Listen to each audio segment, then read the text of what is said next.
Assalamualaikum warahmatullahi wabarakatuh. Shalom, Om Swastiastu, Namo Buddhaya, Salam Kebajikan.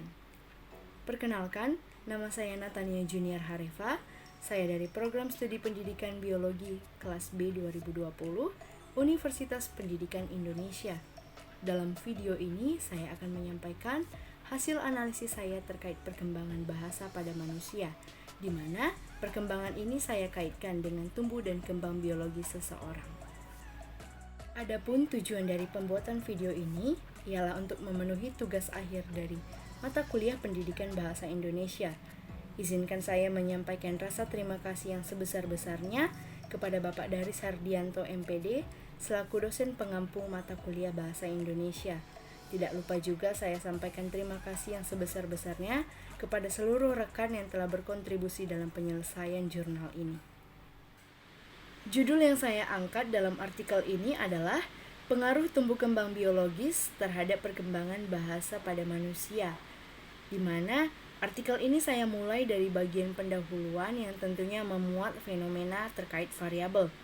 Nah, pertama-tama saya akan menjelaskan apakah yang dimaksud dengan tumbuh dan kembang.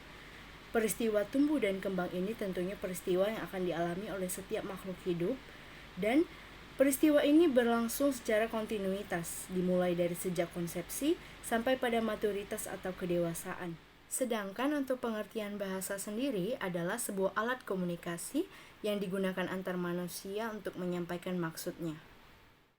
Dimanapun anak di dunia ini pastinya memperoleh bahasa dengan proses yang sama, yaitu dari tahap dekutan ke tahap celotehan, ke tahap ujaran satu kata, ke tahap ujaran dua kata, dan seterusnya. Namun satu hal yang pasti bahwa patokan minggu, bulan, dan tahun ini bersifat relatif karena faktor biologi dari setiap manusia pun berbeda-beda. Sehingga urgensi yang saya harapkan dimengerti dari setiap pembaca adalah tidak ada seorang pun yang dapat mempercepat atau memperlambat kemunculan suatu elemen bahasa. Dikarenakan arah dan jadwal dari kemunculan elemen bahasa ini adalah masalah genetik. Sebagai rujukan ilmiah, saya mengutip artikel yang ditulis oleh Muzayana pada tahun 2017 dalam penelitiannya yang berjudul Landasan Biologis pada Bahasa.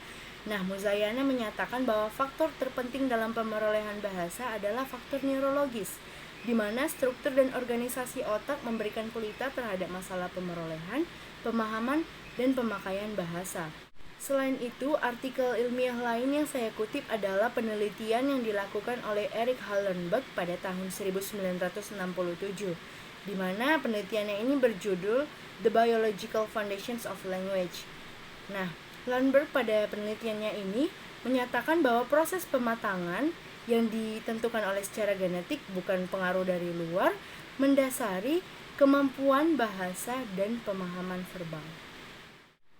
Tujuan dari penelitian ini adalah ingin memperhatikan apakah perkembangan bahasa seseorang mengikuti perkembangan biologisnya. Kemudian yang kedua adalah apakah pertumbuhan bahasa terkait dengan perkembangan genetik seseorang. Dan terakhir ingin mencari tahu apakah ada stimulus yang dapat diberikan untuk mendorong pemerolehan bahasa sehingga pemerolehan bahasa ini dapat mencapai hasil yang maksimal. Dan ingin juga agar setiap orang tua dan tenaga pendidik menyadari bahwa pembelajaran bahasa tidak hanya sampai pada pemerolehan ketika seseorang masih pada umur anak-anak, melainkan juga berlanjut pada pembelajaran bahasa ketika seseorang beranjak remaja dan dewasa. Selanjutnya saya akan menjelaskan metode penelitian yang saya gunakan dalam penelitian ini. Saya memilih jenis penelitian kualitatif dengan pendekatan studi kasus. Data-data yang saya perlukan dalam penelitian ini adalah hal-hal yang terkait dengan sebuah pemikiran tentang fenomena perkembangan bahasa manusia sejak ia dilahirkan sampai pada ia mampu berkomunikasi dengan fasih. Contohnya dengan penggunaan landasan teori sebagai panduan untuk memfokuskan penelitian. Sedangkan untuk subjek penelitian sendiri saya memilih anak-anak hingga dewasa yang memiliki perkembangan biologis yang berbeda dan tentunya signifikan. Studi kasus untuk melihat perkembangan bahasa manusia sesuai tahap tumbuh kembang biologisnya ini, saya mulai dengan memperhatikan dan menelaah fokus fenomena yang akan diteliti. yaitu dengan melihat berbagai aspek subjektif dari perilaku objek. Kemudian saya melakukan penggalian data berupa bagaimana pemaknaan objek dalam memberikan arti terhadap fenomena yang terkait. Penggalian data ini dilakukan melalui studi dokumentasi, lewat sumber jurnal dan buku terkait topik penelitian. Setelah data terkumpul, saya melakukan reduksi data terkait dengan kata kunci penelitian. Lalu bagaimana dengan hasil penelitian yang saya peroleh? Setelah melakukan studi kasus, saya menemukan berbagai penelitian terkait tumbuh kembang biologis pada penguasaan bahasa manusia. Kasus pertama saya temukan dalam Fromkin 2011, yaitu seorang anak bernama Jin yang tidak terpapar bahasa apapun pada saat ia tumbuh dewasa. Orang tuanya mengurung Jin selama 13 tahun pertama hidupnya dan jarang sekali melakukan komunikasi dengan Jin. Akibatnya apa? Ketika Jin ditemukan, ia tidak mampu berbicara. Dari sini dapat saya asumsikan bahwa bahasa secara biologis dan kemampuan mempelajari bahasa asli berkembang dalam jangka waktu tertentu, yaitu sejak seseorang dilahirkan sampai pada masa kanak-kanaknya. Kasus berikutnya saya temukan dalam sebuah mini riset yang dilakukan oleh Suyadi pada tahun 2018. Ia mengobservasi siswa kelas 1 SDN Tajem dengan melakukan 4 kali kunjungan sekolah. Dari observasi yang ia lakukan, 24 orang siswa kelas 1 hampir seluruhnya dapat menguasai kosakata yang diberikan oleh gurunya dengan baik, walau masih ada 1-2 orang yang merasa kesulitan. Namun ketika dibandingkan dengan aspek sintaksis, semantik, dan morfologinya, keseluruhan siswa masih merasakan kesulitan.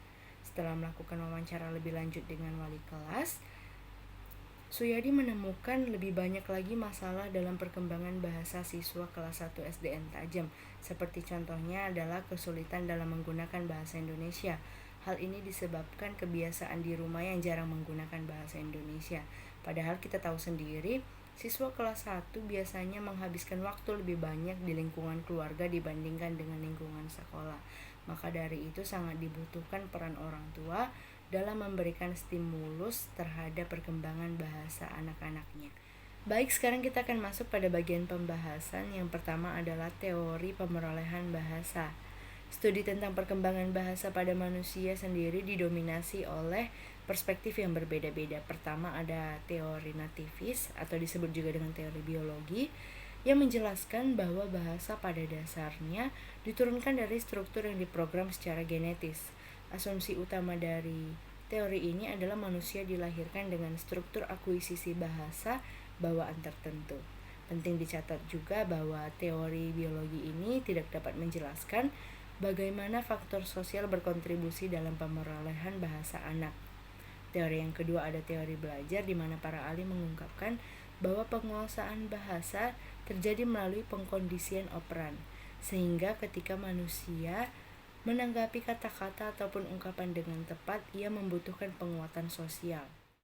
Teori yang ketiga adalah teori kerangka relasional yang pada dasarnya menentang pandangan bahwa penguasaan bahasa didasarkan pada bawaan kemampuan kognitif khusus bahasa. Singkatnya, penentu dasar penguasaan bahasa dalam teori ini tampaknya menjadi jenis dan periode interaksi linguistik serta peristiwa psikologis yang dialami anak. Teori berikutnya adalah teori pembelajaran sosial yang menekankan peran imitasi dalam penguasaan bahasa. Secara umum diyakini anak-anak memperoleh bahasa ibu melalui peniruan orang tua, pengasuh, ataupun orang-orang yang ada di sekitar mereka. Teori yang ketiga adalah teori sosialisasi yang menekankan pada peran pengasuh sebagai sumber kearifan sosial. Teori berikutnya adalah teori kognitif, di mana para ahli dari teori ini berpendapat bahwa bahasa adalah aktivitas mental yang perolehannya dimediasi oleh kematangan kognitif. Sebagian peneliti juga menyampaikan bahwa pemerolehan bahasa merupakan hasil dari pemetaan cepat di otak. Jika kita meninjau dari pendekatan netral, pendekatan ini menyatakan bahwa pemerolehan bahasa bersifat netral karena mempertimbangkan pengaruh lingkungan dan biologis. Contoh teori dari pendekatan netral adalah teori emergentes dan teori chunking. Dari uraian yang sudah saya sampaikan, Semua konsep ini cenderung tumpang tindih, oleh karena itu kerangka kerja yang mempertimbangkan pengaruh biologis dan kontekstual dalam perkembangan bahasa merupakan penyertaan terbaru dalam provinsi pemerolehan bahasa dan tampaknya mendapatkan dasar dalam penelitian terkait. Pembahasan berikutnya adalah mengenai faktor biologis dan kontekstual utama dalam penguasaan bahasa. Beberapa faktor biologis dan lingkungan berperan penting dalam penguasaan bahasa seseorang. Berikut akan saya sampaikan gambaran dari faktor-faktor utama yang mendukung pemerolehan bahasa tersebut. Yang pertama adalah pematangan dan simbolisasi. Yang kedua adalah hipotesis usia kritis. Yang ketiga adalah jadwal akuisisi bahasa. Yang keempat, kesehatan anak dan ketidakmampuan bahasa. Yang kelima adalah paparan bahasa. Yang keenam adalah faktor keluarga dalam penguasaan bahasa. Yang ketujuh ada pengalaman linguistik sebelumnya. Dan kedelapan adalah faktor pribadi dalam penguasaan bahasa. Simpulan yang bisa saya sampaikan sebagai bagian dari penutup adalah bahwa studi mengenai perkembangan bahasa pada manusia didominasi oleh perspektif yang berbeda-beda, di mana setiap perspektif ini mengungkapkan penjelasan fundamental elemen inti dari penguasaan bahasa. Salah satu teori yang sangat terkait dengan penelitian ini adalah teori nativis, yang bisa kita sebut juga dengan teori biologi, di mana teori ini menyatakan bahwa bahasa diturunkan dari struktur yang diprogram secara genetis. Selain itu, saya juga ingin menyampaikan bahwa beberapa faktor biologis dan lingkungan berperan penting dalam penguasaan bahasa seseorang seperti yang sudah saya sampaikan sebelumnya. Pengaruh genetik yang diberikan pada akuisisi bahasa dibingungkan oleh faktor lingkungan. Ini merupakan kontroversi pemeliharaan alam yang telah berlangsung sejak lama. Namun tetap saja semakin banyak bukti yang menunjukkan bahwa perkembangan otak normal bergantung pada paparan bahasa secara dini dan teratur. Terakhir, sebagai saran, saya ingin menyampaikan bahwa setiap orang bertanggung jawab atas penguasaan bahasa mereka masing-masing, dengan tetap harus menjalin interaksi dengan anggota keluarga dan konteks budaya yang lebih luas. Saya juga ingin merekomendasikan kepada orang tua dan tenaga pendidik untuk tetap mendorong setiap orang dalam upaya mereka untuk memperoleh bahasa, terlebih khusus untuk orang tua. Saya imbau agar melakukan kegiatan interaktif dengan anak-anak untuk meningkatkan pengetahuan bahasa mereka. Semoga langkah-langkah tersebut dapat membuat seseorang mengalami kesuksesan dan merasa sebagai anggota komunitas yang berharga. Mungkin demikian yang bisa saya sampaikan. Saya mohon maaf atas setiap kesalahan dan kekurangan. Atas perhatian dan kerjasamanya, saya ucapkan terima kasih.